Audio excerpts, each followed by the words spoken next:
Hey guys, it's Jordan. Welcome back to my channel. So today was a super awesome day. And so how are we gonna celebrate? Celebrate by doing a McDonald's Mukbang. Because I just worked all day and then I have to get up at 4:30 tomorrow to work again, so it was a busy day. No time to cook, which means perfect excuse to have McDonald's. Am I right or am I right? So I got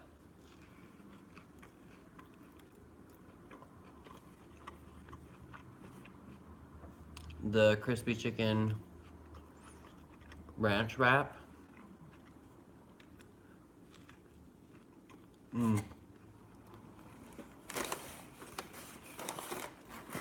Which is so good.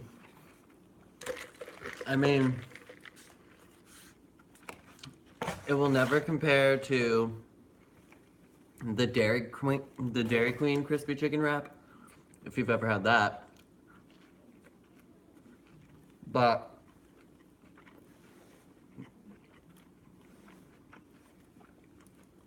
I guess it'll have to do as the second best.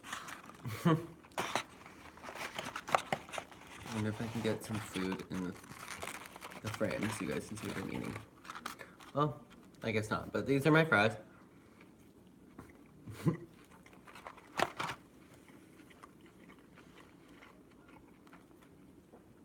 So, I realized whenever my crush comes into my work and I've had any caffeine in my system, like I've drank any coffee, I go into like a sister panic attack immediately. So, starting limiting my caffeine intake again because it gives me so much freaking anxiety and it's not worth it. Coffee honestly doesn't do much for me. It just makes me be anxious and stressed out. But does it help my life? Not really, it just tastes so good.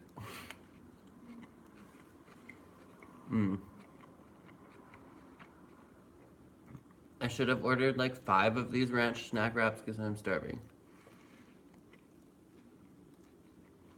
Sister, starving.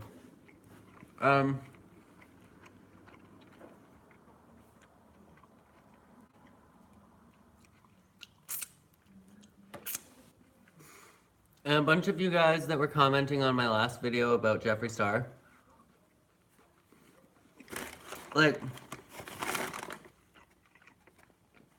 first off, I'm still upset over that. Just because I was a fan of his for so long, but don't like unsubscribe to Jeffree Star because of me. Like, if you still like his videos or enjoy his videos, like, definitely just keep watching if that's what you're into. But, when I posted my video yesterday talking about Jeffree in one of the makeup groups that I'm in on Facebook, everybody was, like, attacking me about how they're like, oh, he blocks you on social media, and so now you take it all personally, but what about all of like the homophobia, or not homophobia, what about all of the racism, and what about all of the hateful things that he's done, and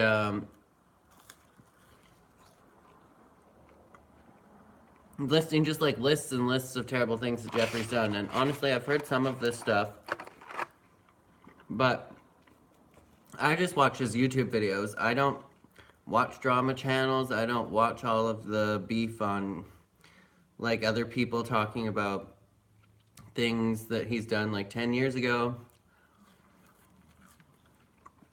So when he came on YouTube and made a public apology about all of this stuff in the past, I was like, yeah, of course he's grown, and why not forgive somebody? Like, people change and people grow. And I will always give somebody the benefit of the doubt that way, of course.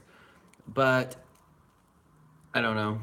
I just have no freaking clue why I guess that's part of why it's so frustrating is I don't understand why he would block me.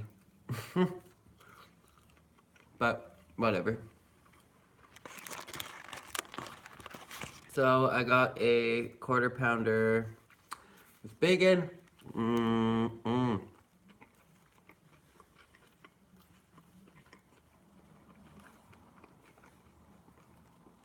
I guess it's called like the quarter pounder BLT.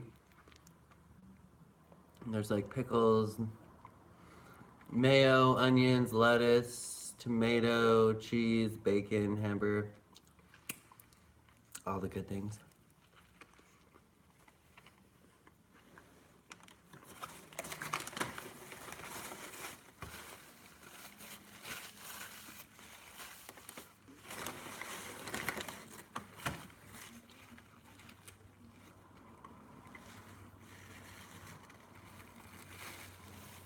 So,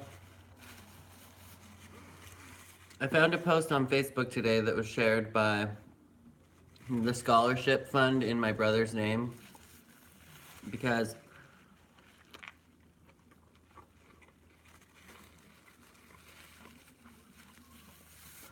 when my older brother was 17, he passed away, and there was a scholarship that was made in his name. Yes, MJ, hello.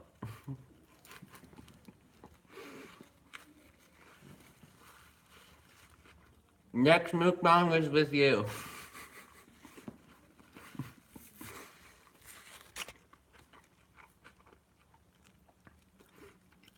Okay. Uh-oh. I dropped something. It was a giant chunk of onion, but why not get some bag fries?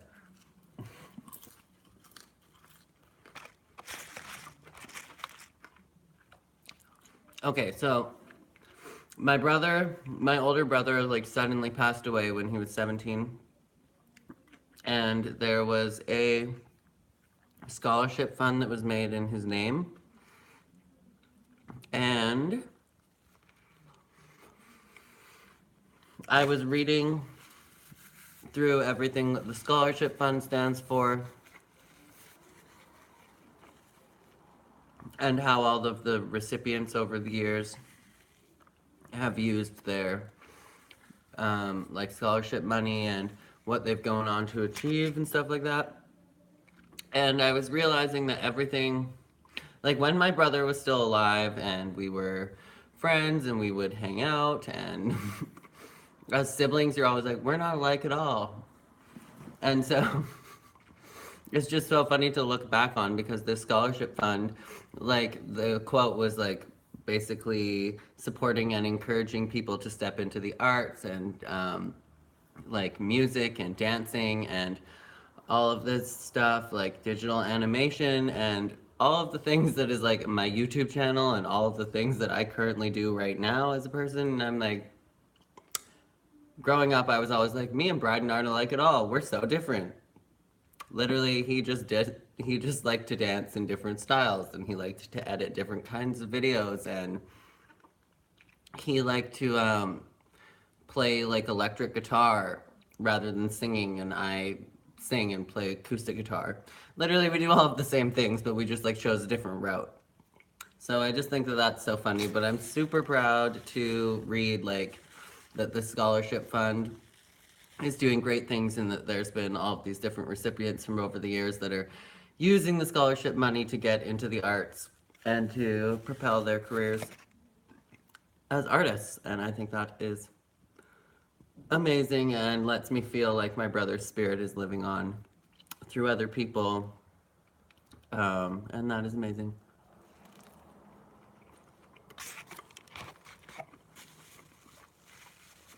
So I shared that link on my Facebook today. There's this event called Slide the City that's the event that I was working today. And tomorrow. It's also why I have to get up at 4 in the morning tomorrow. But it's this annual event in North Vancouver where they block off like, I think it's like 4 city blocks of Lonsdale, which is like this giant hill, and they turn it into a slip and slide.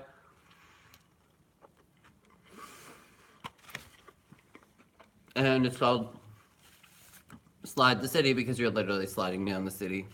And so it's like the busiest time of year. It's like this big, huge deal here. And so there was literally like 15 extra people at work today or something crazy throughout the day. But it was fun because almost everybody that I work with was working today. And so many borrowed partners from other places. And it's going to be like that tomorrow too, so that's exciting. And it's just like a change of pace from like my regular work life lately. I'm drinking Sprite mixed with orange Fruitopia, in case anyone's wondering.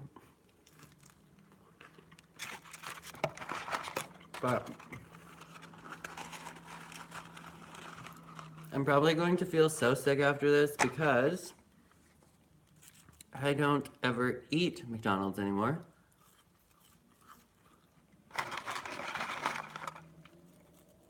So we'll see what happens. Especially because I basically have to go to bed when I'm done filming this video. So there's that.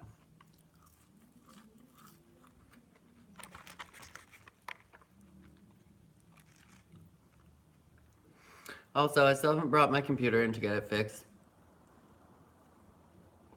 Or to see if I can get it fixed. I'm kind of just like enjoying this time as like a break from being obsessed with my YouTube and like spending 40 hours a week creating and editing and posting and talking to people on YouTube. What is it like being on set of a movie, Nightlights? Okay. Well, being on set of a movie is kind of exactly what you picture it to be in some ways, like the actual set and the cameras and like all of the people running around with like microphones and lighting and yelling all of these terms that you don't know what they mean. That's all what it's like to be on a movie set. The part that might be a little bit different than how you imagine. Oh, thank you, Mukbang Terminator. You always look good. So, yeah, being on a movie set, from seeing like all the bloopers and stuff on videos, it might look like everybody's always laughing and having fun and goofing off all the time, but it's actually like the most serious place that I've ever been in my entire life is on a film set. Like, you would feel so embarrassed if your phone ever went off, because everybody there is taking themselves so seriously, taking their job so seriously, because it can cost like hundreds of thousands of dollars to film like just a few minutes of a film, because you have like hundreds of people sometimes working on a set, and you have all of the actors, and sometimes you have like celebrities and stars that are being paid like millions of dollars to be there, and then everything has to run all together and all at the same time to make sure that you get a finished product that actually works in post-editing so that it can be turned into the movie or the TV show. So, when you're on a set, there's a lot of waiting around. You have to develop a very, very strong sense of patience, because even if you're like the lead actor, anybody from like the lead actor to like background person number 460, You're not going to be in every scene, you're not going to be in every take, you're not going to be in every angle. So when they're working on different takes and different angles, a lot of the time they'll try and have like a whole bunch of different crews together so they can do everything efficiently and film like different angles or multiple takes at the same time. But when you have like actors to deal with and you only have one Karen, you can only do so much at once. So a lot of the time it could take like 5 different angles and a week to film one scene. Like 5 different angles for each shot and an entire week to film one scene. So you have to be really patient. But other than that, it's really cool to be part of something so big and know that everybody has their individual place and their individual role. And so you feel like you're a part of something greater, something bigger, no matter whether it's on the set of like a 3-person cast student film, or you're on the set of a commercial, or you're on the set of a big movie or a musical or anything. Like the sound people all do their jobs and they do all of their stuff to make sure that everybody is recorded properly and that everything sounds right. And the lighting people have to make sure that the actors and the scenery and everything is perfectly lit all the time so that it looks perfect on camera, so that they have good quality footage to edit with. And the actors have to make sure that they know their lines and that they're ready and that they are in character and that they can really commit and they can just throw out their own personal stuff and their own personal life and just be the character when that time comes. And so everybody has an integral part of the process, and you could not do a movie without every single person. So every single person is important, right down to the background actors. And yeah, so I guess for one, it's a lot more quiet and waiting and patience than a lot of people would think. There's nothing really glamorous about a film set. But it is the best experience I've ever had to meet so many people from so many different walks of life with so many different interests. Because the thing about artists is most artists aren't just one kind of artist. So you'll meet people that are like a director, but they're also a choreographer and a photographer. Or you'll meet somebody that is an actor, but they are also like an amazing cello player and they can fly planes. And you're like, what? And you meet all of these different kinds of people by working on a film set. But to me, it was the camaraderie and being a part of something bigger, and just knowing that no matter who you are, everybody has a part in the process. How is Kenny? Kenny Ortega, I'm assuming you're referring to. And Kenny Ortega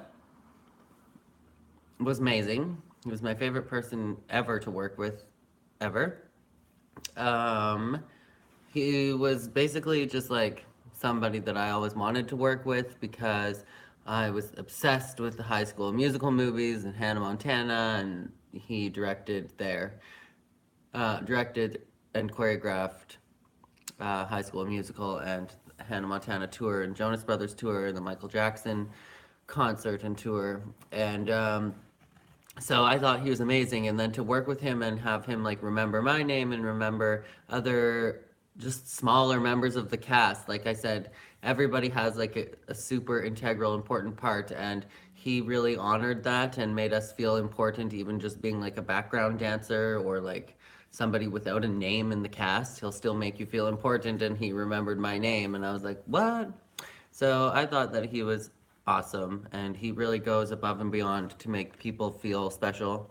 And he works his ass off, and he will go above and beyond to make sure that every single take is going to be perfect and that it has that Disney magic.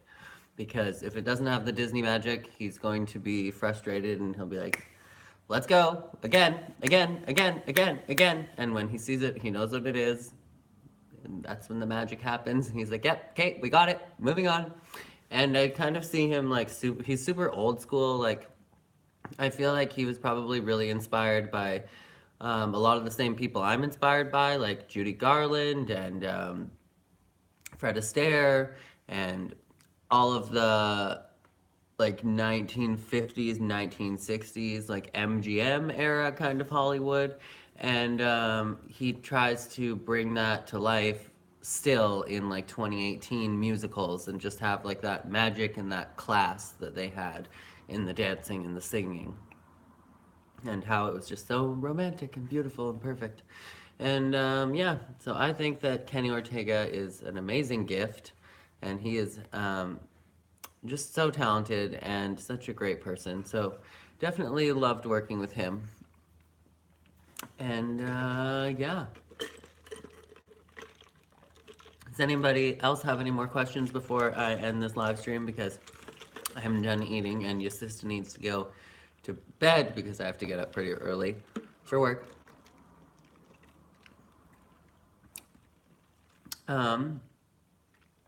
You're going to be a freshman this year. Well, congratulations. I hope that you have an amazing start to the school year in September. Or do you guys start in August? Depending where you live. In Canada, we always start school in like September or like maybe the last day of August sometimes, but you start in August. Well, congratulations, and I'm wishing you the best of luck. I hope that everything goes seamlessly through your transition into freshman year and that you make lots of new friends and stuff like that. These are like the most important years for you to just like let go and have fun, but also to make sure that you're focusing on what makes you happy and not so much like what other people expect of you. And yeah, I guess if you wanted some advice, that's all I would have to say. When I was in high school, I was so focused on making sure that I was perfect and that I had 100% in every single class and that I could qualify for every single scholarship and that I could go on to be a dentist and orthodontist, and everything needed to be perfect right now, because if I screwed anything up right now, then it wouldn't be perfect and my life wouldn't be perfect and everything would fall apart. And then, yeah, then I learned to start letting go. Still learning on that because I am such a control freak when it comes to success. I have always wanted to achieve success in whatever that meant to me, and I will go to whatever lengths it takes to try and achieve something. But yeah, that is going to be it for this live stream. I hope you guys liked it. I'm going to go let the crazy cats out of my bedroom. And good night. I live in Ohio. Maybe I can row a boat to Canada. I don't know. Maybe you can row a boat from Ohio to Vancouver. I'm not really sure.